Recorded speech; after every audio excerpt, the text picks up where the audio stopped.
"We're going to fix the grown-ups," Ellie whispered. Max froze behind the glue-smudged butterfly he'd been folding in the after-school art room. Outside November, light thinned over the playground. Inside, two 7-year-olds made a plan big enough to change 4 lives. "Tonight," Max asked. "Tonight," Ellie said. "Operation Happiness." She set the paper butterfly on the table, a bright scrap with uneven wings. "We can't let them stay sad forever." Max knew the look of grown-up sadness. He'd seen it on his dad at closing time when the garage went quiet and the tools were hung like obedient soldiers. Sam would wipe his hands, stare at the ceiling bulb he kept meaning to fix, and joke to a coworker who'd want to date a guy who smells like WD-40. The laugh never reached his eyes. Ellie knew it, too. Last Saturday, Rachel had paused on a park bench with 2 hot chocolates. Across the path, a couple took turns pushing a stroller. Rachel had watched a beat too long, then smiled at Ellie too quickly like she was tucking a blanket around a feeling. They were kids, but kids are world-class listeners. They hear what adults say and what they don't. How Max asked. "We get them to a blind date," Ellie said as if reciting a recipe.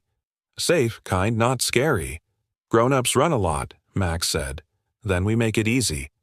"To where the Honey Drop Cafe," Ellie said. Warm lights, honey-colored booths, a chalkboard with smudged hearts. 5:30, early enough to pretend it's just coffee. "And who invites them?" Diane and Brandon Ellie said. "Your dad likes Brandon." "And your mom trusts Diane." Max finished. Problem phones, solution emails. At Ellie's, a PTA flyer lived on the fridge. Diane's address sat between snowflakes and peppermint stripes. At Max's, Brandon's email was on a grease-stained volunteer list above the workbench. Field day contacts witness to 100 small kindnesses nobody posted about. Ellie drew a map on construction paper arrows from emails to hearts to the honey drop sign she sketched from memory. Max added checkboxes. Time, place. "We're nearby." It wasn't a lie. They would be nearby, just not as anyone expected. "Words matter," Ellie said. "It has to sound like them." "Grown-up words are soft but bossy," Max said. They practiced in whispers. "Hey, Rachel." Ellie tried in a Diane voice. "I know you hate this, but a friend swears this guy is kind. No pressure. If you hate it, I owe you pancakes." Max went low. "Sam, man, this is low stakes. Good coffee. If it's terrible, blame me. 5:30. Honey drop." It sounded almost right. At lunch the next day, they took a corner table, the one by the lost and found box. Ellie slid a napkin between them and wrote the password they'd settled on, then covered it with her palm, like treasure. Max opened the media center. Chromebook glanced at the librarian and followed the prompts they'd rehearsed. New account, display name. Recovery email, none. They giggled once and then didn't because this wasn't a prank. It felt like fixing a squeaky hinge you had listened to for months. They swore a small oath, hands over hearts. No tricking, no embarrassing, no forcing, Ellie said. Just a door held open. Max added, "And pancakes if it goes bad." Ellie smiled. Always pancakes. That evening, homework still needed doing. A dog at Rachel's clinic tried to lick its stitches. The garage smelled like metal and lemon cleaner. But gravity had shifted a degree. Ellie's moment arrived when the clinic phone rang. "Bring her in," Rachel told the worried owner, then turned to a vet tech. In that swing of seconds, Ellie slid onto the swivel chair behind the reception laptop. Her feet didn't touch the floor. She opened a browser and typed a subject line, "A small favor, no pressure." She and Max had made a brand new email account at lunch on the media center computer. 7-year-olds who can build blanket forts can also follow on-screen instructions. Ellie found Diane's address from the flyer and typed with careful honesty a kind nudge for tomorrow at 5:30, Honey Drop Cafe, promise of pancakes if it felt wrong. She signed it like Diane. Across town, Sam rinsed a mug. "Tomorrow, I've got a compressor install," he called. "If Brandon texts, tell him I'll swing by after." Max looked at the old family laptop. He opened the same account and drafted low-stakes coffee. No weirdness, honey drop at 5:30. Blame me if it's bad. He signed it like Brandon. He corrected a typo grown-ups cared about those and felt a small quake in his bones. Back at the clinic, Rachel spotted Ellie at the desk. Homework. Almost Ellie said heart-knocking. She thought of the couple in the park, the squeaky stroller wheel, the blue dress in the back of the closet. She wanted new words for her mother. She clicked send. Across town, water stopped running. Sam set the mug upside down to dry. Max pictured the Honeydrop's windows glowing like a harbor and clicked send. The emails left like paper boats launched into a current. Neither child knew how currents worked. They only knew where they wanted the boats to go. Later, Ellie and Max met on FaceTime screens, tilted foreheads almost bumping the camera. "Did you do it?" Ellie whispered. "I did," Max said. "My legs feel like noodles." Ellie held up the construction paper map. She'd added 2 new boxes, "They say yes," and "We stay nearby." She didn't know how they'd check either one, but she knew this grown-ups sometimes need courage they can't borrow from themselves. Maybe kids can spot them a little. "What if they don't go?" Max asked. "Then we still tried," Ellie said. "And we keep trying until it isn't trying anymore. It's just life." A streetlight blinked on outside Ellie's window. In Max's house, the unfixed garage bulb flickered, then steadied as if it wanted to be part of the plan. At bedtime, Ellie pictured the Honeydrop warm lamps, the hum of voices at table by the window, 2 cups making small clouds. She imagined her mother laughing without catching herself. She imagined the world taking one small step toward better. Across town, Max watched wrench-shaped shadows on his ceiling and made a promise to the dark. Tomorrow, he told it, will hold the door open. The universe did not answer. It rarely does. But something in the quiet stretched like a room, making space for more. Operation Happiness was no longer a secret wish. It had a time, a place, and 2 little hearts beating a countdown. Send. "Sir, are you still waiting?" the barista asked. "Yes," Sam said, "and because honesty felt like courage, I hope so." He'd come early, chose the table under the chalkboard where a crooked heart circled honey-glazed scones, and told himself kind stories, parking a wrong turn, a clock that lied. Across the room, 2 kids sat with hot chocolate and a teen sitter. They peeked at the door, and then at Sam, solemn as ushers. He stood to leave. "Wait," a small voice rang. "She's coming." "Really?" Sam turned. The boy from the hot chocolate table stood with sticky hands and serious eyes. The girl beside him nodded so hard her braid bounced. The bell chimed. Rachel stepped in breathless November air on her coat. She caught her breath. "I'm here. I'm sorry." Something unclenched in Sam's shoulders he hadn't let himself name. He sat back down as if the chair might change its mind if he moved too fast. "You made it," he said. "I almost didn't," Rachel said, sliding out of her coat. "Golden Retriever, sugar-free mints, xylitol crash." We pushed dextrose and watched the numbers. She stopped, sheepish. "Sorry, work brain." "Don't apologize for saving lives," Sam said. "I fix machines. You hold the line while hearts remember how." She exhaled. "Sometimes that's exactly what it is." She lifted the menu and smiled. "Hi, I'm Rachel. Sam," he said. "I'm glad you came." From the far table, 2 small faces ducked behind their books. Rachel's smile tilted. "We seem to have an audience." "Local critics," Sam said. The barista set down waters. Rachel was grateful for structure. "Ground rules. Please, no interrogations, no resumes. We're 2 people who showed up. 10 minutes. If it's awful, we order pancakes to commemorate the disaster. Deal." They let steam rise. Rachel described the dog's owner, a retired music teacher whose hand shook until the blood sugar climbed. When she cried, it wasn't loud, she said. It sounded like someone finding their missing note. "I fixed a furnace last February," Sam offered. When the blower kicked on, the couple stood there with their eyes closed. "Heat can feel like mercy. You don't talk about machines like machines," she said. "They're stubborn stories," he answered. You listen until you hear what isn't catching. Silence settled the good kind, full of permission. The 10 minutes ended. Neither mentioned it. At the door, Honest Cold pressed its hand against the glass. They hesitated. The two kids watched the way ushers watch a final scene. "We can go," Rachel said, halfway into her coat. "We kept the 10-minute deal." Sam glanced at the kids. "They've been rooting for us. Feels wrong to cut the credits before the ending." Rachel looked again at the small faces, bright with hope.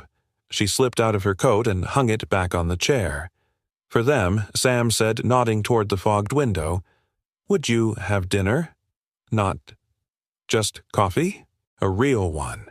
For them, Rachel echoed, "A beat, and maybe a little for us." They returned to the table. Menus opened like possibilities. Grilled lemon chicken, Rachel told the server. Roasted carrots instead of greens. Meatloaf, Sam said. "It's that kind of week." "Meatloaf is an act of faith," Rachel said. "You mix everything and trust it will hold." Repair manuals say the same thing with less poetry. The food arrived, honest smells, simple steam. They ate like people who had earned the right to put their forks down between sentences. "Do you ever get tired of fixing things?" Rachel asked. "Only when I mistake everything for a thing Sam said. Sometimes a noise is a symptom. Sometimes it's a song. That belongs on a bumper sticker. Sounds more like something my son would say." He smiled. Max names the house Sounds. "The dishwasher feels confident." Rachel laughed. "We have a cabinet that sulks. It refuses to close unless you negotiate. Ellie says it's teaching us patience." Ellie, my daughter. The word carried 1,000 breakfasts and Band-Aids. 7. "Max is 7 too," Sam said. Across the room the two small faces ducked, then peeked. A napkin between them bore a pencil butterfly. Rachel clocked it and looked back at Sam with a conspirator's smile. "Think our critics will accept a double feature. I think they'll applaud anything with a kind ending." They kept their questions to the edges, not the center. Favorite corners of town. The hardware aisle Sam liked the way others liked bakeries. Rachel's habit of framing children's drawings in thrifted frames. "It tells the paper it belongs," she said. Dessert. The server hovered. 1 slice honey pie, 4 forks, Rachel said. The kids approached like diplomats. "Your review?" Rachel asked. The girl licked honey from her lip. "It tastes like sunlight if sunlight had manners." "That's a headline," Sam said. 4 forks navigated 1 circle. It could have been awkward. It felt like a porch. When the plates were cleared, the kids retreated, walking backward for 3 steps as if leaving a stage they didn't want to quit. The butterfly napkin went with them, folded into some private archive. They paid split by mutual relief and stood by the door a moment longer than necessary. The sky had turned clean and cold. "Hold on," the sitter said, jogging up with Rachel's keys. "Ellie fell asleep after you paid. I brought the car around." Rachel took the keys. The lot was quiet. Her sedan idled under a streetlight, windows fogged with the proof of sleep. Sam paused beside his truck. "You okay?" "I will be," Rachel said. She opened the back door. November air slipped in. Ellie was tipped against the seatbelt lashes, heavy cheeks warm with pie and victory. The sitter buckled her snug waved and drove off toward homework and her own bright life. Rachel shrugged out of her coat to lay it over Ellie. "Wait," Sam said gently. "You'll freeze." "She won't," Rachel said, already tucking sleeves around small shoulders. The coat was the wrong shape, and the cold walked up Rachel's neck. Sam reached behind his truck seat and shook out a thick, clean-moving blanket. He snapped it once in the air like a banner of warmth, then brought it over. "May I please?" He leaned in with the care of someone who fixes more than parts. He draped the blanket, guiding it around the seatbelt's path, tucking the edges where drafts look for shortcuts. Ellie didn't wake. She made the contented sound children make when the universe finally remembers to be gentle. "You didn't have to," Rachel said, voice low. "I know," Sam answered without theater. "That's why it matters." Something in Rachel's chest loosened the way a window unlatches after sticking through a season. "Thank you." He rubbed cold from his hands. Max passes out the same way, like he trusts the world to hold him while he sleeps. 7 is a bold age, Rachel said. They believe the floor won't fall away, and they make us want to make sure it doesn't. They stood in the light, spill the sedan humming a steady lullaby. Rachel sat in the driver's seat without starting the engine. "You ever notice," she said, eyes on the mirror where Ellie's breath drew small stars, "how the kindness that counts most happens where nobody's filming?" Sam smiled. "That's the only kind I know how to do. I used to think love was fireworks," she said. "Loud. Obvious. Lately, I think it's a blanket outside a car. Fireworks are for crowds," he said. "Blankets are for families." Rachel toyed with the key fob, then set it down. "Ellie will ask about tonight. She always does. She's polite about it like a tiny journalist. What will you tell her, that I met a man who waits past 5:50 and fixes what he doesn't even own?" She smiled. "And that the honey pie lives up to the hype." "I'll tell Max I stayed," he said. "He's been showing me how." Silence didn't push. It held. Their breath made small ghosts. "You said Sunday is your best tool," Rachel said. "Would you and Max be up for a picnic Meadowbrook Park near the duck pond? The kids can conquer the playground and we can—" She looked for a word that wasn't audition. Practice being people who showed up. Sam let the invitation land. "We'd like that," he said. "We'll bring the brave oranges." "The what?" "Max insists oranges are braver than apples. Apples bruise. Oranges get back up." Rachel laughed in the soft way that resets a day. "I'll bring sandwiches and a thermos. And a spare blanket. For everyone. Deal." He nodded toward the back seat. "She'll remember you kept her warm." "She'll remember someone did," Rachel said, eyes bright. "That might be better." She started the car heater, coming up like a kept promise. Ellie shifted under the blanket and sighed into the kind of sleep that forgives schedules. Rachel rolled the window down half an inch. "Can I say something possibly forward?" Sam asked. "I'm a veterinarian, a mother, and a woman who ordered pie on a weekday. I can handle forward."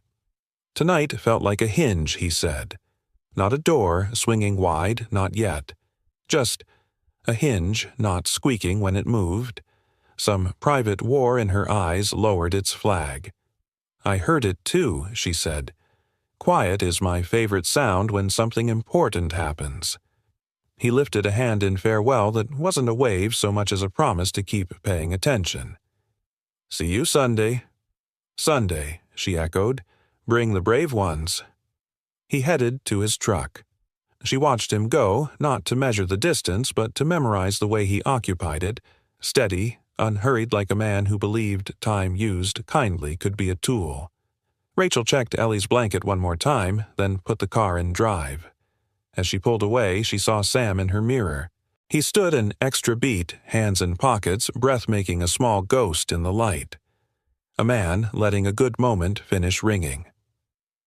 At the four-way stop, Rachel waited for a minivan and thought of the line she used at the clinic when frightened owners asked impossible questions. "We'll go slow enough to be careful and fast enough to be kind." Tonight it applied to more than medicine. When she parked at home, the porch light caught the blanket's edge like a ribbon. She eased the back door open, lifting Ellie so the seatbelt wouldn't catch.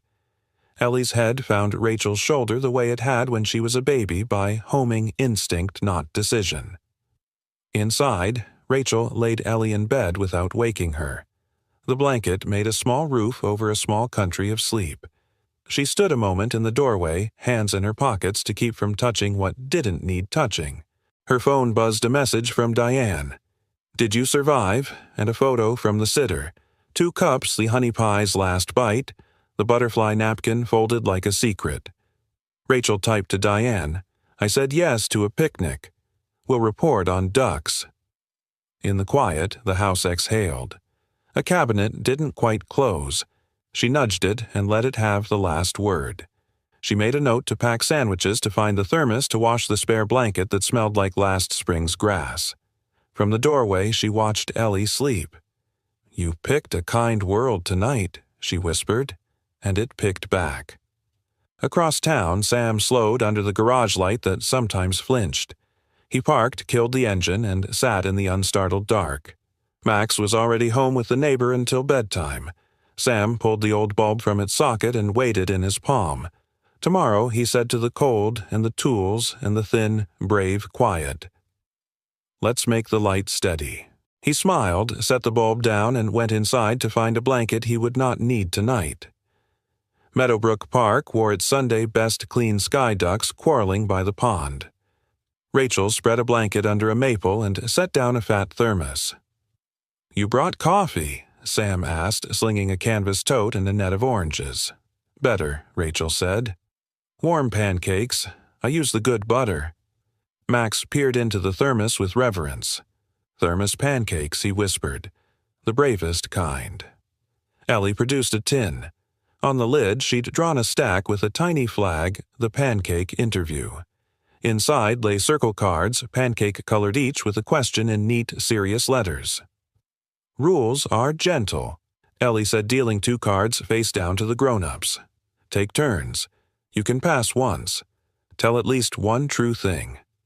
Rachel smiled at Sam. "Ready." "Ready," he said, though parts of him were still catching up. Rachel flipped her first card. A favorite small thing. She considered. "The smell when a dog is patient," she said. "Not scared, not brave. Patient. It smells like warm bread. You smell patience." Sam grinned. "Vet superpower," she said. "Your turn." His card read, "A sound you trust." "A bolt seating home," he said. That last quiet click that says, "You can stop proving it." Ellie did a silent clap, hands fluttering like small flags. They served pancakes. Steam rose into the cool air. Sam drizzled syrup with a calibrator's focus. Rachel fanned napkins like a hostess who wanted everyone to belong. "Okay, Mr. Sam." "Second card," Ellie prompted. Sam pulled, "What scared you and made you better?" He had jokes, taxes haunted microwaves, but the question waited him out.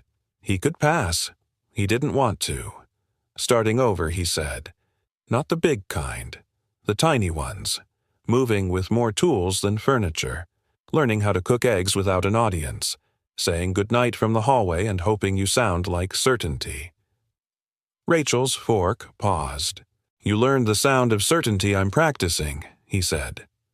Rachel drew, "What do you hoard bandanas?" she admitted. "For dogs, bad hair days, and tying tomato plants that refuse to behave. I keep stopping. Then a bandana is needed, and I'm vindicated." Sam lifted his tote. "We hoard oranges," he confessed. "Because they get back up," Max said. "Apples bruise, oranges bounce." Ellie slid another card to Rachel. "Tell us something you're proud of that isn't obvious." "My clinic keeps a clipboard," Rachel said. "Quiet wins." Stuff that won't make Instagram. A dog who finally took a pill gently. A teenager who asked a real question. A grumpy cat who tolerated a sweater for 6 seconds. I'm proud the board fills up. Sam felt something in his chest move the way a stuck drawer finally slides. His next card said, "A promise you keep." "If I say I'll show up, I show up," he said. "Even when showing up looks like handing someone a flashlight from a milk crate." "Especially then," Rachel said. They ate and let the questions light small lanterns along the edges. "What do you want to learn next?" Ellie read from Sam's new card. "Wiring solar properly," he said. "I've got panels in the garage. Teaching Max what power looks like when it arrives quietly." "Off-grid?" Rachel asked. "Just less worried," he said. "So, the garage bulb doesn't get to make the rules." "Teach me what you learn," she said, and surprised herself by meaning it so quickly. Rachel flipped, "If you could fix one thing that isn't a thing." She looked at Ellie's knees making mountains under leggings at Sam, steady in shade. "I'd fix the part of me that apologizes for needing joy," she said. "I want joy to feel like good posture." Sam swallowed. "That's a line I'm taping inside a cabinet." Ellie tapped the tin. "Lightning round. You may ask one question, not on the pancakes." Rachel didn't hesitate. "Sam, What do you do when a fix doesn't work? I step back, he said. I take the tool out of my fist. I say out loud, maybe it isn't ready yet. Sometimes the thing I'm fixing hears me and meets me halfway. She breathed in like hope had weight. We have that in medicine. We call it watchful waiting. I call it listening without needing to be right. My turn, he asked. She nodded. What do you do when you don't work? It wasn't a trick. It landed like a chair offered when you didn't know you were tired. I go to the park, she said. I sit near loud ducks who don't doubt their work. I watch Ellie make friends with gravity. And then I do one kind thing for a stranger on purpose. It reminds me I'm not stuck. I'm connected. Max had been quiet, building a syrup dam around his last bite. He looked at Rachel's face, saw how it changed, not young exactly, but unguarded, like clouds had stopped auditioning for importance. He tugged her sleeve. I don't know why, he said, voice simple and solemn, but I want you to smile like that every week. Rachel looked at him the way a thirsty thing looks at water. I'll try, buddy, she said. If the week cooperates. The week listens if we talk nice to it, he said, certain. Laughter stayed. More cards, smaller truths, favorite street maple after rain. Secret talent, Sam can whistle 2 notes, unhelpful pride. Rachel refuses to use GPS on roads she should know. When the thermos was empty, Ellie raised the last pancake card like a tiny flag. Name, a door you want to hold open. Sundays, Rachel said. For as long as they keep being kind. Sam met her there. Then I'll bring more oranges, he said, and a wrench if the picnic bench squeaks. They cleaned syrup from small hands, shook out the blanket, watched the ducks argue themselves into peace. Walking to the cars, Sam carried the empty thermos like a trophy. Rachel slid the cards into Ellie's backpack. Archive, she said. Belonging paperwork. By the curb, Sam looked across the roof at Rachel. Thank you for the morning. Thank you for the answers, she said, and for not passing where it mattered. Pancakes help, he said. They do, she answered. But listening is the maple. They stood there, 2 people who'd told true things and felt taller for it. Not promises, not yet. But measurements had been taken. The room they might build had light. Text. If you make progress on the panel, she said, then laughed. That sounded abrupt. It sounded like a door, he said. I know how to use those. They waved without hurrying. The day satisfied slid forward. The tin rattled softly in Ellie's pack, a tiny drum keeping a new rhythm. Somewhere a cabinet would close the first time. Somewhere a bulb would steady. For now, 4 people crossed a parking lot toward something they couldn't yet name and didn't need to. The name would find them. Over the pond, the ducks arranged themselves into a quiet V and took the sky. The washing machine announced its distress like a drumline with a grudge. Rachel hit pause. The thumping quieted, then started again. Ellie peeked around the laundry room door, holding a sock like a flag of truce. Is it dying? Ellie asked. It's dramatic, Rachel said. I'm calling Sam. She texted first, Can I borrow your ears for a grumpy washer because consent is a kind of kindness? His reply arrived before the thump finished its next insult. On my way. I'll bring a level and my best manners. 20 minutes later, Sam stepped into the laundry room with a tool bag, a bubble level, and the quiet attention of a person who lets problems explain themselves. Tell me the story, he said. It migrates on spin like it's trying to leave town, Rachel said. I've re-leveled the feet. I might have offended its ancestors. Sam listened through a quick cycle, eyes closed. Unbalanced load, maybe a coin in the drum and the rear shock could be tired, he said. Also, he touched the level to the lid. The floor is half a bubble out. Can floors be wrong? Ellie asked. They can be persuasive, Sam said. Let's try respect first. He pulled the machine from the wall-checked hoses, popped the service panel. He moved with a surgeon's calm and a mechanic's economy. Rachel watched, no bravado, no wasted motion. Ellie sat cross-legged. What's that? Filter, Sam said. It catches what the world leaves in your pockets. He unscrewed the cap. A 1/4 hairpins and a smooth pebble clinked into his palm. The ocean, pays its debts. Is my pebble a criminal? Ellie asked. Just a traveler, he said, handing it back. No charges filed. He adjusted the feet until the bubble centered, checked the shocks, tightened a clamp, and spun the drum by hand until the sound dropped into a round, trustworthy hum. Try her, he said. Rachel pressed start. The machine ramped up Wursettle spin. No dance, no protest. The house listened, then relaxed. Sometimes Sam said packing his tools a fix is mostly reminding a thing what it's supposed to feel like. Rachel leaned against the doorframe, relief making her lighter.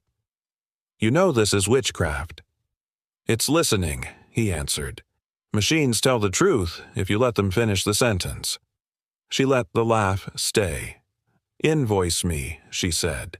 Clinic rate for house calls. Neighbor rate, he said. Professional work deserves professional pay. Rachel answered, firm but kind. He took the check with gratitude that didn't flinch. Ellie tugged his sleeve. Can we see your panels? Only if your mom says yes, Sam said.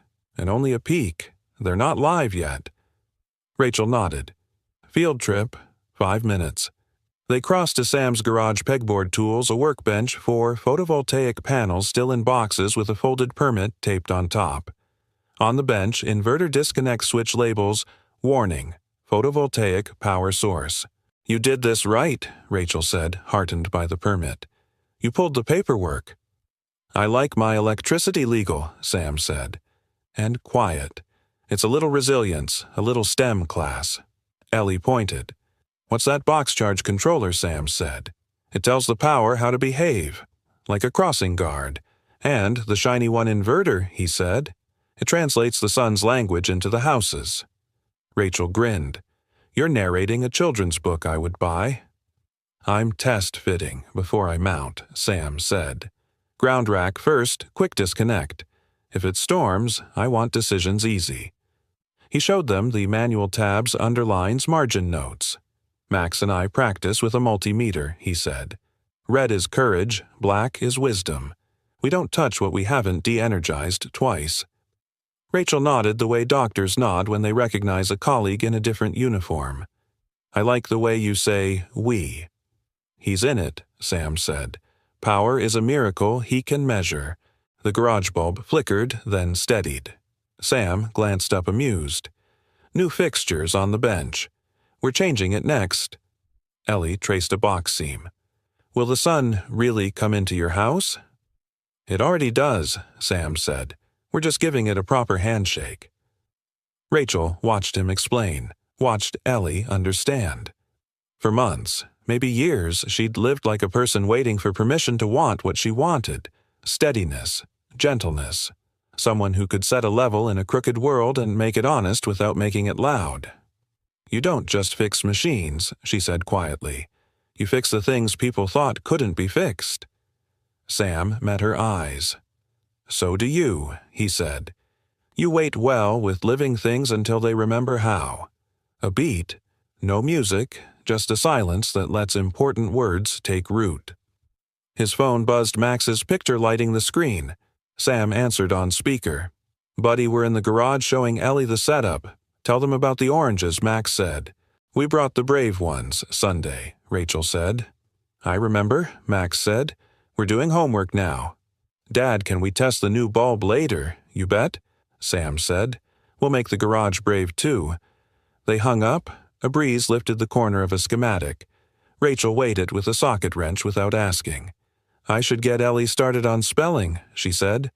But thank you for coming when I asked. Thank you for asking, he said. It's easier to show up when there's a door. They walked back. The washer hummed its honest hum, having remembered itself. Rachel wrote the model number on a sticky note inside a cabinet for future needed facts.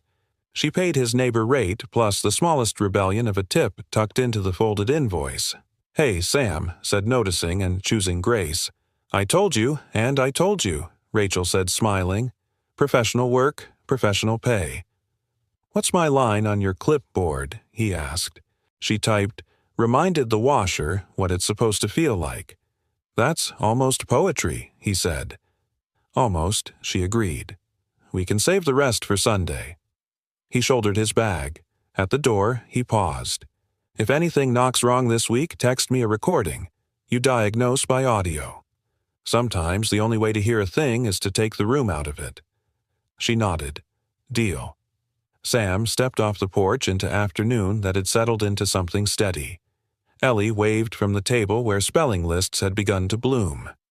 "Bye, Duck 1 and Duck 2, she called, and Maple and Pancake Sam called back. Rachel watched him go the way you watch a fix hold. The washers spun. The house breathed. A cabinet closed on the first try. She exhaled a small laugh. "Okay," she told the room, "we can work with this." And the quiet, pleased to be included, stayed. Max's room smelled like pencil shavings and the orange cleaner Sam favored. Late Sunday light striped the carpet. Rachel had stopped by to return a Tupperware. Ellie and Max were engineering a blanket fort between the bed and the dresser. "Architects need supplies," Max announced, crawling under the bed to rescue a clothespin. His voice changed. "Whoa. Secret treasure." He slid out a shoebox the color of rain. Dust printed gray on his fingers. He didn't look guilty. He looked careful. "Is it yours?" Ellie asked. Max shook his head. "Dad's." They glanced toward the kitchen where Sam and Rachel were comparing thermos tricks, their laughter small and unforced. Ellie lowered her voice. "We shouldn't open it." Max didn't move. Sometimes treasure is heavy because it wants more hands. He lifted the lid with 2 fingers. Inside, a folded blue scarf knitted tight, a letter in an envelope sagged soft with time, a hospital discharge summary dated late winter, and a photo of a woman leaning into sunlight, hair tucked behind her ear like she had just decided to forgive the wind. "Mom," Max said, not asking. She wore that scarf to cold games and burned grilled cheese and said it meant the weather was honest. "She's beautiful," Ellie whispered. "She is, when I remember right." A floorboard creaked. Sam stood in the doorway, the held breath of a man who walks in and finds his past sitting on the rug. He didn't raise his voice. He set it down gently. "Hey, buddy."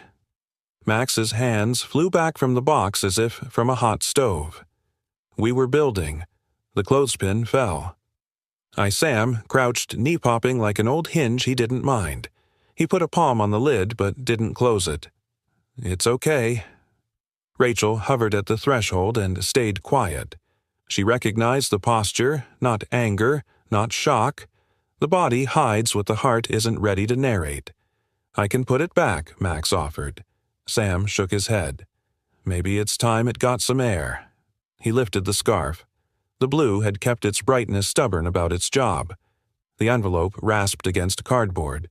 "What's that?" Ellie asked, not touching. "A letter," Sam said. "From before." He didn't open it. He set it beside the photo and traced the woman's sleeve with a thumb. "We met at a hardware store," he said. "She was buying anchors for a shelf she pretended wouldn't hold too many books. I told her gravity would forgive her if she used the right screws." "What was her name?" Ellie asked. Lena Sam said. He swallowed. She laughed with her whole mouth. "When Max was born, she said the hospital smell meant the world was rebooting." Max watched his father's face. "Did the world crash?" he asked, honest, soft. "It didn't crash," Sam said. "It updated." Some features went missing. The fort held. Rachel stepped inside and sat on the bed's edge, hands folded. "What do you need right now?" she asked, as if grief were a patient with a pulse. "A manual," he said, half smiling. "Or forgiveness for not having one." "Manuals are overrated," Rachel said. "Forgiveness I can do." He lifted the discharge summary, read the diagnosis line he could recite and still not believe, then put it back the way you put back a fragile ornament you love because it loved someone you love. "I don't bring this out," he said. "People want the story to be about how I got back up. I did, but sometimes getting back up looks like kneeling by a box to remember." Max touched the scarf. "Can we keep it out?" he asked. For winter, Sam's throat worked. "We can," he said. "We can keep it honest." Rachel's voice lowered, warm and precise. Sam. She said his name like light that knows your house. You don't have to be afraid of loving again because you think it replaces her. Love doesn't replace what was lost. It helps us live forward carrying what we loved. He stared at her as if someone had turned the garage light steady. Something in his shoulders climbed down. He didn't weep. He did something rarer. He exhaled like the room had finally allowed it. Live forward, he repeated, not like a slogan, but like a tool he could hold. Max looked between them. Does living forward mean we keep making pancakes? He asked. It means we keep making everything. Sam said, surprised by how right it was. Instead of pushing the box back under the bed, Sam set it on top of the dresser. He placed the photo against the mirror so the woman's sunlight met the room's. Ellie rose to her knees. My mom says houses remember she offered. Maybe boxes do too. They do, Sam said. But maybe they don't want to do it alone. Rachel brushed a corner of dust into her palm and looked at Max. Want to choose a place for the scarf, somewhere useful, not sacred. Max considered. Coat hooks by the door, he decided. So, it smells like leaving and coming home, Good Sam said. He hung the scarf on the second hook, the one that had been empty longer than a hook should be. It greeted the hall as if returning from a long, necessary walk. Ellie pointed to the blanket fort. We were building a library, she said. We can add a shelf for letters we aren't ready to read but want to love anyway. That's a policy I can sign, Rachel said. Sam set the sealed envelope on the fort's little shelf and smiled. An archive of gentle, he said. Membership open. They stayed there a while and let small talk stitch the room the dryer timer lies. Oranges do better than apples in lunch boxes. Ducks sleep with one eye open because life asks even the peaceful to keep watch. Max showed Ellie the secret knock on the dresser panel that made a hollow sound. Ellie showed Max how to make a loop stay tied without yanking.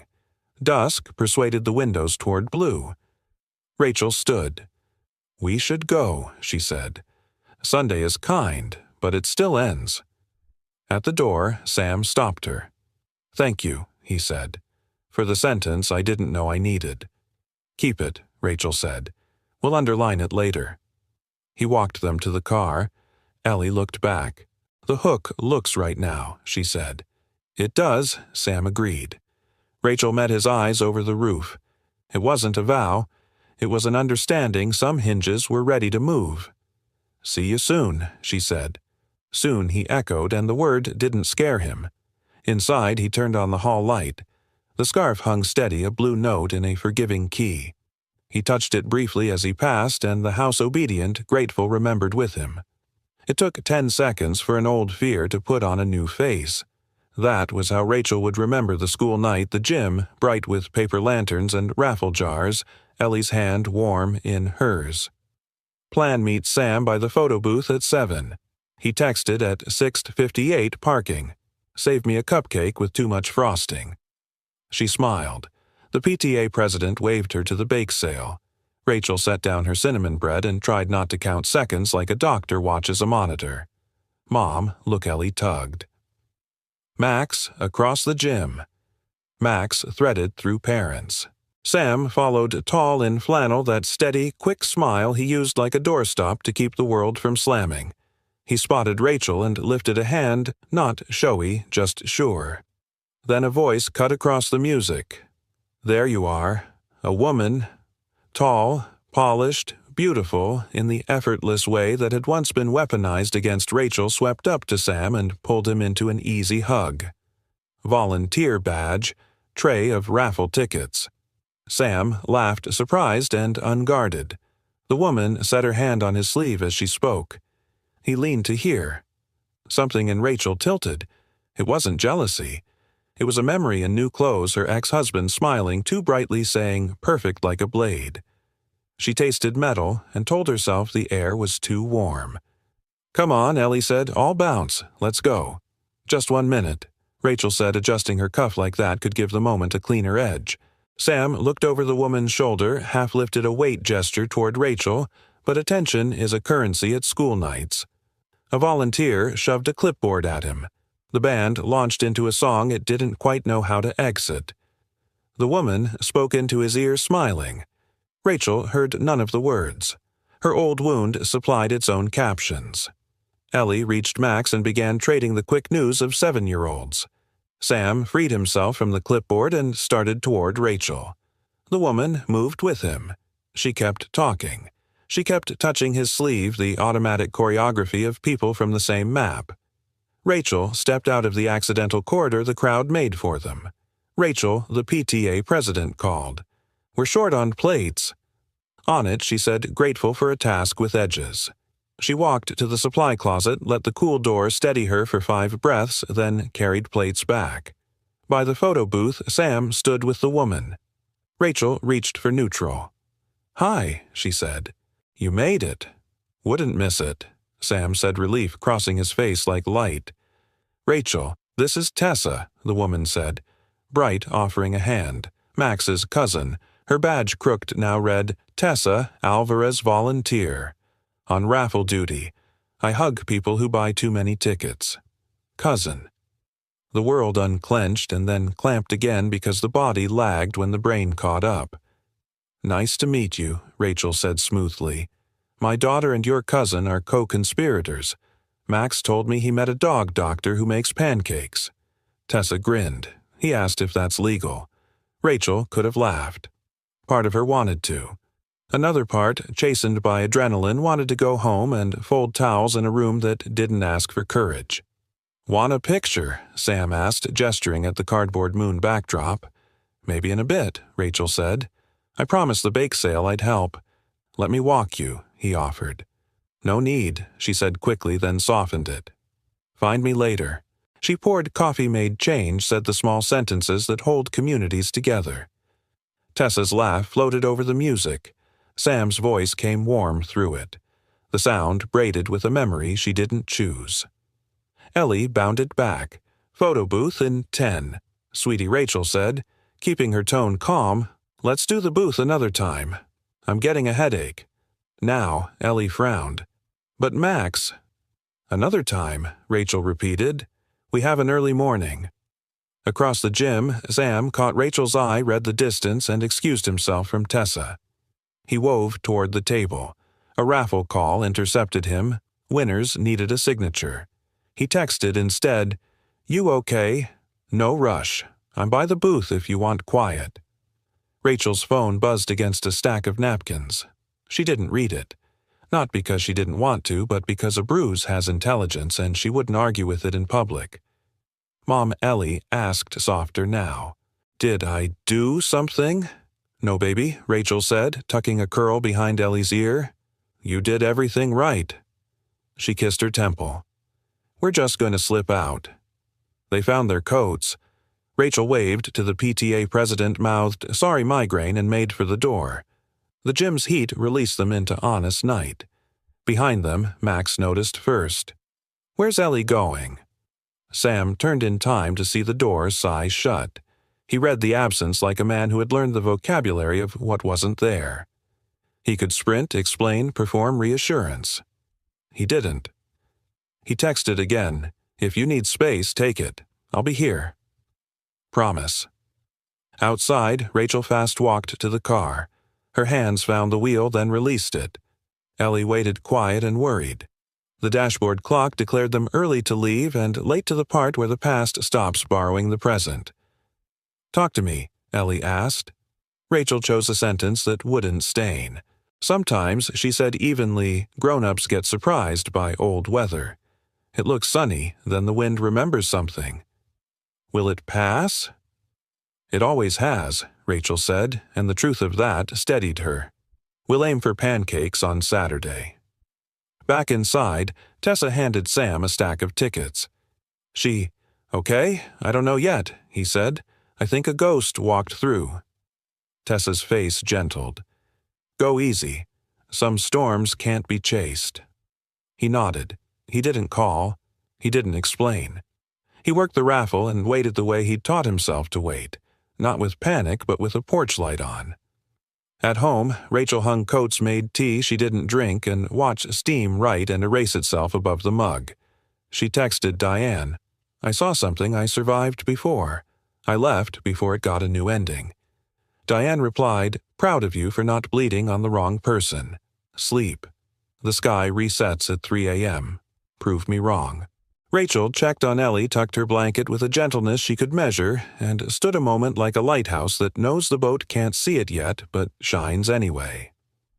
In his kitchen, Sam boxed 2 cupcakes, one with too much frosting like he'd promised by text. He set them by the door like an edible promise. He typed and erased 3 messages, then sent the only one that felt like respect. No explanations from me unless you ask. I like you. I'm here. He set his phone face down and turned off the light. The garage bulb flickered, then steadied. It was almost ready for its chapter. Sam said to the quiet like a man to a friend, "We'll fix this with listening. We always start there." The night, having heard, kept watch.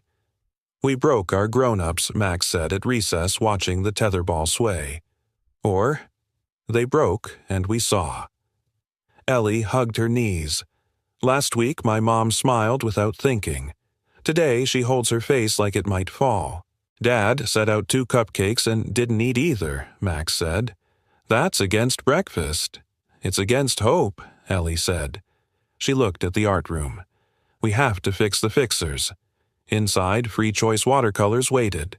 They took a sheet, tore it clean down the middle. 2 halves, Ellie said. Because that's what we are. Max drew a butterfly precise. He gave the left wing quiet gears and wrote in block letters, Fixer. Ellie painted the right wing in warm strokes, a tiny stethoscope near the top vein, a bandage where wings often tear. She wrote, Healer. They inked the body together, 1 spine, 2 ways of helping. What do we say? Max asked. The truth, Ellie said, and began to write in big, careful lines. Dear Mom and Dear Sam. We don't really know what love is, but we know the noises people make when they feel safe. Lately, you both make those noises. You both breathe like houses where the windows open right away. We like that world. We belong better in it. Sometimes storms wear different hats. We think one of those hats walked through the school gym. If you want to talk, you don't have to be brave alone. If you can't say all the words, stand where the light is and let the words find you. P.S. The garage light is almost ready. P.P.S. Pancakes help. Love, Ellie and Max. They signed each other's names because this wasn't owned. It was shared. How do we deliver? Max said. We can't drive. We have legs, Ellie said, and a neighbor who likes feeling useful. After the bell, Miss Ortiz, the crossing guard, read the note, a finger resting on breathe. I'm off at 4, she said. I'll walk 1 to the clinic. The other, you know that not very secret rock by your garage. Max grinned. It's officially unsafe. They split the butterfly. Ellie took healer, Max took fixer. Evening arrived the way honest weather does. At the clinic, Rachel finished charts, reached for a clipboard, and found the envelope tucked beneath. Ellie's handwriting steadier than usual. She read on her feet, then sat by reflex. We don't really know what love is. At stand where the light is, she put a hand over her mouth not to stop a sound but to catch a breath. At Pancakes help, she laughed and cried together, surprised that the world permitted both. She thought of the gym, how old weather had come in like it knew the door code. She thought of Sam's text. No explanations unless you ask. I like you. I'm here. She typed, deleted, typed again. I got a letter from the bravest people we know. If your porch light is on, I'll stop by. She didn't send it yet. She folded the letter into her coat pocket like a compass. Across town, Sam brought in the mail and found the fixer wing waiting under the rock. He read it on the steps as if the porch itself were a listening room. If you can't say all the words, stand where the light is. He looked at the garage old fixture hanging tired new one ready on the bench. He'd been putting it off like the flicker could keep carrying his caution. Okay, he told the air. Breaker off, tester on, mounting plate ground screw wire nuts. He narrated for the boy not home yet. Red is courage. Black is wisdom. We don't touch what we haven't de-energized twice. He flipped the breaker. The light woke clean, no blink, no apology. The room looked at itself and liked what it saw. He texted no one about it. He stood in the doorway with the light behind him making a square on the driveway. At home, Ellie waited out dishes. "Mom," she said, brave casual. "If you need to go out, I can help the couch not feel lonely." Rachel smiled. Conspiracy noted. She drove with the radio off. The letter rode shotgun. A car at a four-way stop waved her through and she accepted the small mercy. Sam's block announced itself with the square of New Light Steady Patient. She parked half a house away because dignity is a muscle you stretch gently. 4 and 6 out good job somewhere in the middle. The breath she taught to others finally belonged to her. Her phone buzzed. No speeches ready. Only a light and 2 cupcakes. She closed her eyes. "Okay," she told the brave paper. "Okay." Earlier that afternoon, the kids had mailed their hope the only way kids know busy themselves with homework perform normal, let the universe ferry the rest. Max stood at his window now toothbrush in hand looking toward the part of town that had learned a new wattage. "Let them talk, please," he told the night. Ms. Ortiz washed a dish and smiled toward the same direction. "Stand where the light is," she said to no one, liking how it felt in her mouth. Back at the clinic, Rachel's copy of the letter, 2 to a page on the copier, dried with a friendly curl. She slid one into the Quiet Winds clipboard small enough to be missed by anyone not looking and exactly the right size for anyone who was. On Sam's driveway, the new fixture kept its quiet, competent song. The garage smelled like cardboards and solved problems. Rachel stepped from her car. She didn't rehearse. She didn't bargain with the air. She put the letter in her pocket and walked toward the square of light. Inside, Sam wiped grease he couldn't see from his hands and set 2 cupcakes on the workbench like an edible truce. He heard the click of her door, and the room remembered how to wait well. He took one breath, then another. Outside, steps approached, sure, unhurried. Between them lay a small drawing split in 2. 2 kids who believed oranges bounced a blanket outside a car, pancakes in a thermos, a scarf on a hook, and a new light finally telling the truth. Rachel reached the doorway. Sam looked up. Neither spoke yet. The light did the talking. "You can say the rest here." She nodded once, and he answered with a space beside him. They stood where the letter had told them to stand, and the words relieved began to arrive. Sam heard the feet before he saw her. "Hi," Rachel said. From the threshold, hands in her coat pockets like someone arriving without a script. The garage was warm, with a new kind of brightness, the fixture above them steady as a kept promise. On the workbench, 2 cupcakes waited like witnesses. "I fixed the light," he said, almost apologizing for solving the wrong problem. "I figured whatever we say deserves not to flicker." Rachel stepped into the square of light like a person testing a floor. "Thank you for not texting a paragraph," she said.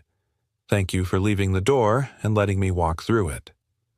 "I wanted to run after you," Sam admitted. "I've learned not to chase what's frightened. I've also learned to keep the porch light on." She nodded. "I saw it from half a block." He handed her a cupcake. She took it, thumb denting the frosting. "At the gym," she began. "I knew what I was seeing wasn't what I was seeing. But my body didn't believe my brain in time. Tessa's my cousin," he said gently.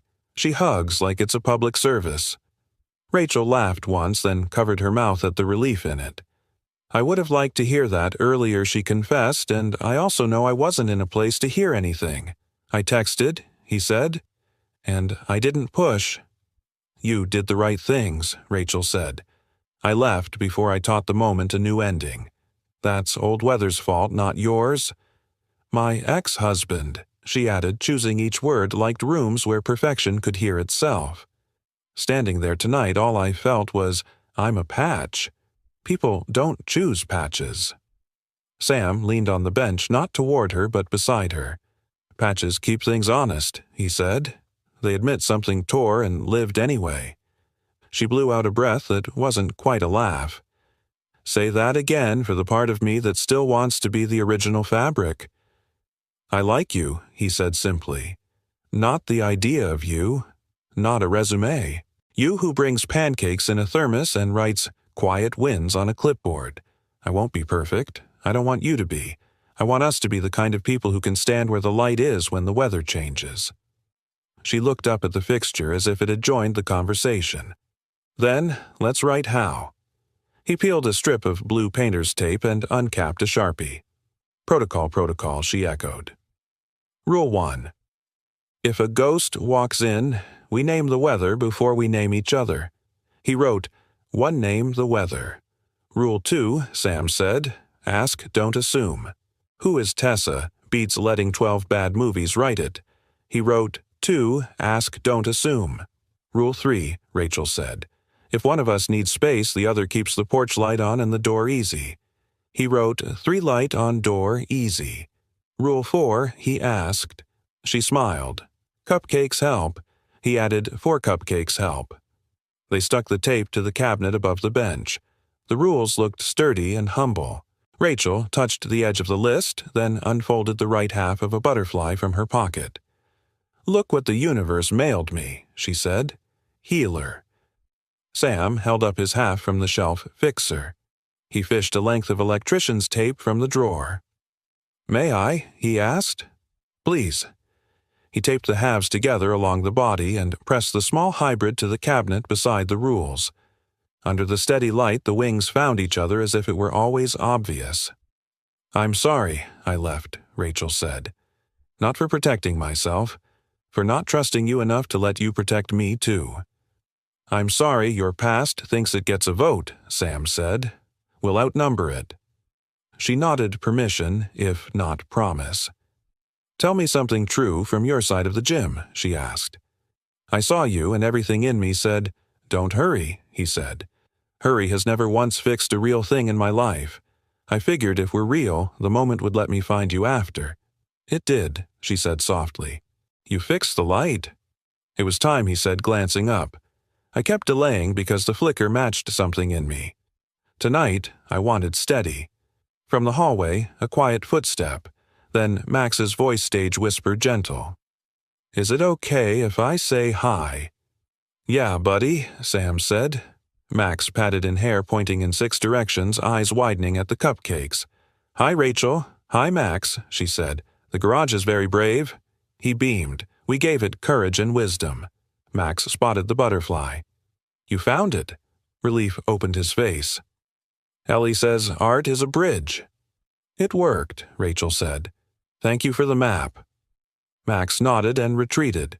The light did not flicker. Rachel moved closer to the bench.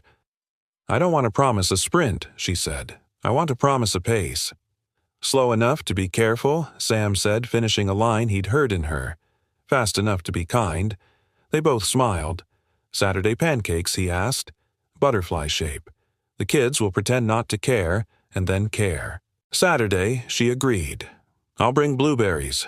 You bring courage. And a wrench, he said, in case the table wobbles. She ran a finger under the cabinet tape, memorizing the texture of their agreement. There's one more rule, she said. Leave room for good accidents. He wrote, 5. Make room for good accidents. She looked at him then in the way you look at a person you're beginning to understand the shape of. Not worship, not rescue, recognition. I like you too, she said, plain as a key on a ring. I want to see who we are when we aren't busy being brave alone. We can try, he said. Together is my best tool.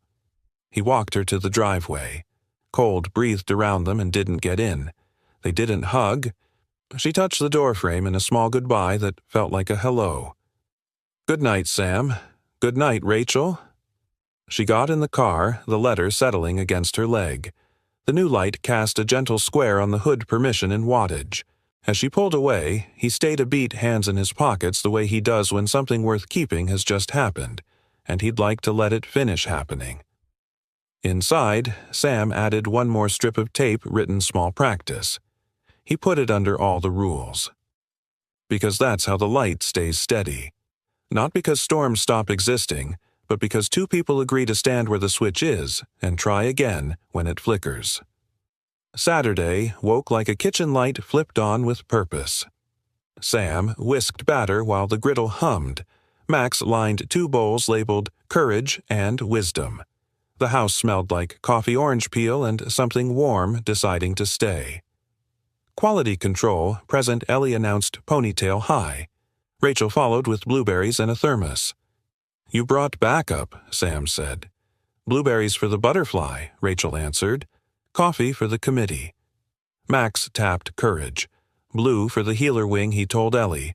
Chocolate chips for the fixer wing. On the fridge, the butterfly drawing had both wings now, fixer and healer, taped along the body. In the garage, the same shape kept their rules company. Name the weather. Ask, don't assume. Light on door, easy. Cupcakes help. Make room for good accidents. Practice. Ready.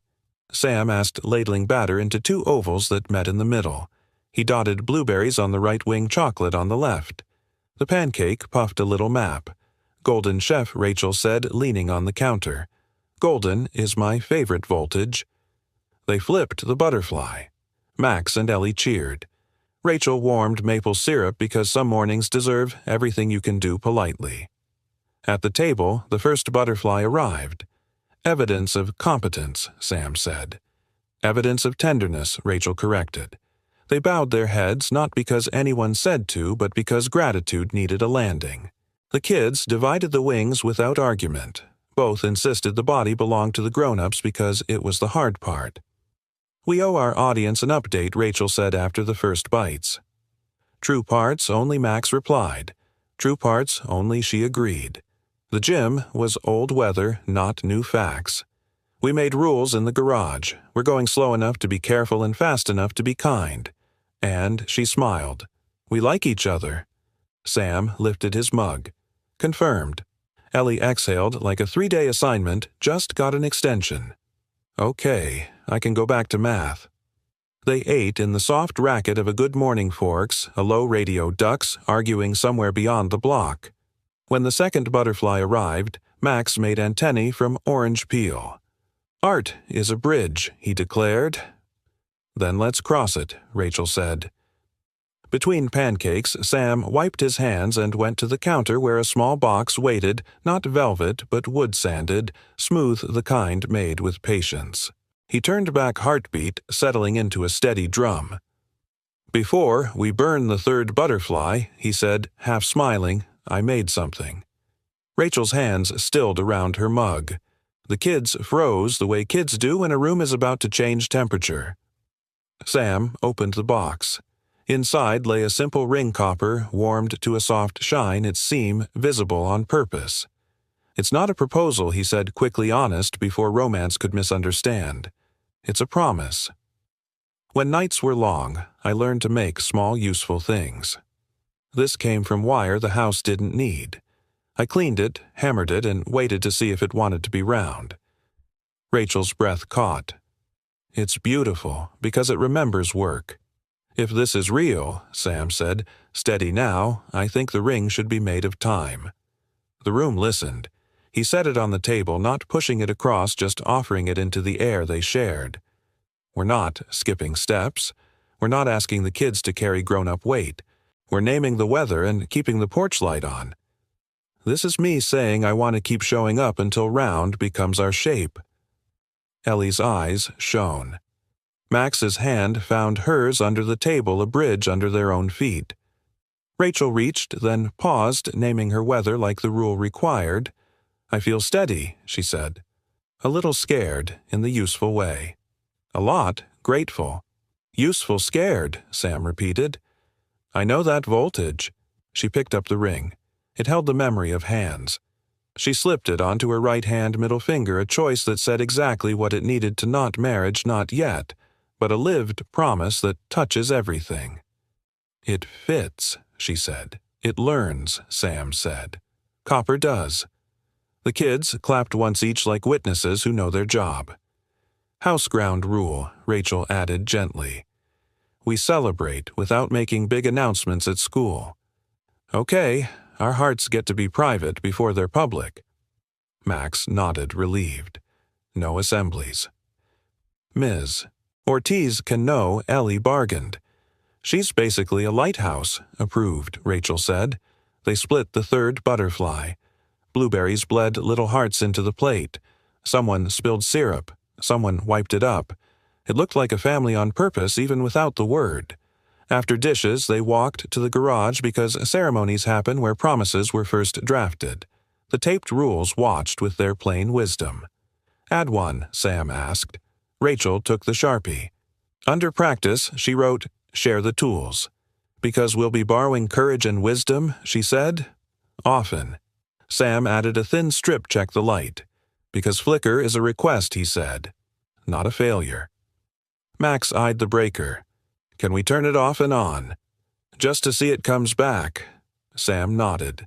They did off a breath on steady again. Ellie pointed at the butterfly.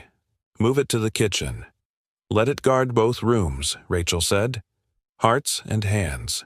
Back in the kitchen, the copper ring flashed once under the faucet and then settled like it had finally heard its job. The blue scarf on the second hook kept its quiet watch, not jealous, not sad, simply part of the house remembering in color. Planned for the afternoon, Sam asked stacking plates with the relief of straight lines. Library, Rachel said. Then the park, if the Ducks accept our apology for last Tuesday. Bring oranges, Max said. For bravery. And bandanas, Ellie added, in case the cabinet forgets its manners. They packed like pros, water bottles, a paperback, a socket wrench for the bench that might wobble again, and 2 extra pancakes wrapped in foil because some kindnesses are better when they arrive unexpectedly. At the door, Rachel touched the ring with her thumb, and the taped rules with 2 fingers like a blessing. Steady, she murmured. Steady, Sam echoed. They stepped into the day as if into a room that had been saving them a seat. Behind them, in a kitchen that now smelled like coffee and maple and decision, the butterfly on the fridge held its place wings out, doing the quiet job. Good art does, reminding a house what it's capable of when people choose one another on purpose. The afternoon chose a gold no camera could keep. In Sam's yard, a ladder leaned against the treehouse. On the grass lay a cedar plank, sanded smooth letters penciled by 2 very serious 7-year-olds mission family accomplished. Spelling check, Max asked. Approved, Ellie said. Hyphen optional heart required. Rachel knelt with paint. Sam steadied the plank on sawhorses. Copper glinted on Rachel's right hand, the ring that remembered work. The blue scarf from Sam's hook fluttered from the ladder like a quiet flag. Last chance to rename the mission, Sam said. Max shook his head. Names matter. This one fits.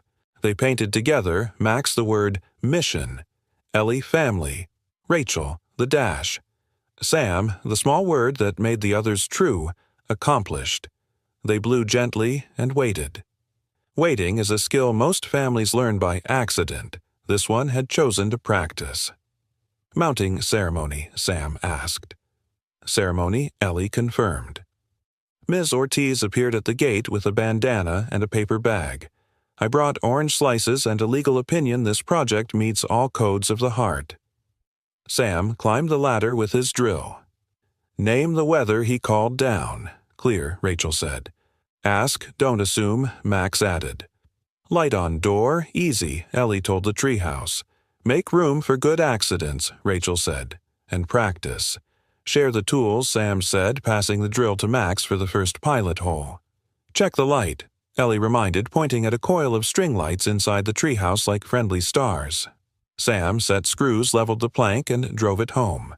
The sign took its place above the hatch. They climbed. Inside, the treehouse smelled like dry wood and sunscreen. On one wall hung the butterfly fixer and healer taped along the body. The seam, a feature, not a flaw. On another, a clipboard of quiet winds waited. Rachel clipped a small battery to an inverter Sam and Max had charged from afternoon sun. Moment of truth, Sam said. Max looked at Ellie. Hit it. She flicked the switch. Light threaded the ceiling in a soft river. No flicker, no apology. Just enough to make faces look like home. Ellie's breath made the sound children make when the world keeps a promise. We did it, she whispered. We're doing it, Rachel corrected because verbs matter. They sat in a circle on the floor. Miss Ortiz distributed oranges like medals. "For bravery," she said. After the first slices, Rachel wrote on quiet wins. We showed our hearts to a room that had already saved us a seat. Sam added, "We told the truth when the easy thing was hurry." Ellie pulled a folded paper from her backpack, 2 half-pages taped together. Closing remarks, she announced, "We would like to thank Pancakes, Blankets, the Steady Garage Light, and adults who stand where the light is," Max read. "We would like to thank Oranges for bouncing cabinets for learning their manners and rules that aren't punishments but bridges," Ellie continued. They looked up. "We would like to thank you," they said together. Rachel pressed her thumb to the ring. Sam looked at his son and felt something quiet and right take root. "Your turn," Ms. Ortiz said gently. Pledge Rachel spoke first. "I pledge to keep showing up slow enough to be careful fast enough to be kind. I promise to ask before I assume and to name the weather out loud." Sam nodded. "I pledge to keep the porch light on and the door easy, to make room for good accidents, to practice when I want to perform." "Approved," Ellie said. Filed, Max added, clipping 2 clothespins veterans of a blanket fort to hold the pledges. They ate cupcakes on purpose frosting like confetti, then climbed down for the second half of the ceremony. Sam lifted Ellie and Rachel lifted Max so the kids could tap a small brass nail each into the base of the ladder. "For the days that wobble," Sam said. So the steps, remember to hold. Evening edged in. The string lights waited. The garage light hummed its unshowy song. Inside the house, the cabinet closed on the first try. The washer remembered what it was supposed to feel like. The scarf kept watch on its hook. Rachel watched Max and Ellie whisper over whose turn it was to guard the sign. She smiled at Sam. "Parent choice co-captains," he said. 2 chairs, 1 blanket. They carried the blanket, the same one Sam had draped over Ellie in the parking lot, up the ladder and spread it under the sign. 2 small bodies curled into the soft edge of the evening. "Do we need to say anything else?" Max asked the sky. "Only thank you," Ellie murmured. "Thank you," the grown-up said to the same sky. When the first star showed up like a punctual guest, Sam cleared his throat. "There's one more tradition if you'll allow it." Rachel glanced over, amused. "Do we have a choice?" "Not honestly," he said.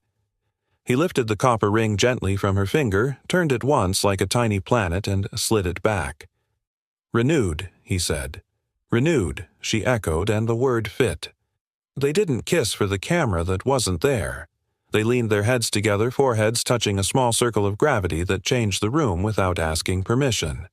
The kids, half asleep but listening, whispered the last line of the ceremony they had invented while brushing their teeth. "Mission family accomplished," Rachel said. "Accomplished," Sam said. The maple held steady. The sign kept its watch.